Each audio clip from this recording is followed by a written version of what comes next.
Gustong imbestigahan sa Kamara ang umano'y operasyon sa Pilipinas ng convicted sex offender na si Jeffrey Epstein.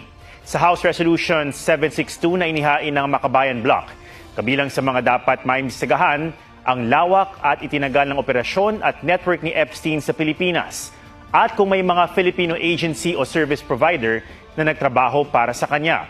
Sa inilabas na mga dokumento ng US Department of Justice, nadiskubreng may team umano si Epstein sa Pilipinas na nakatokang linisin ang kanyang pangalan at burahin ang mga bakas ng kanyang krimen sa internet.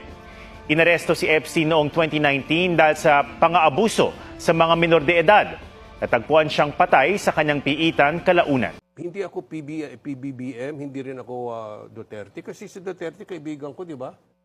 Yung old man Duterte, si Digong, kaibigan ko. Hanggang ngayon, I still consider him a friend.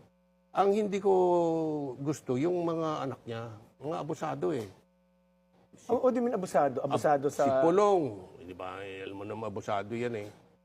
Corruption you mean or ugali? Corruption, ugali na nanununtok, pwede mo magtutukan mo ng kutsilyo yung si Sara na may kapansanan sa pag-iisip.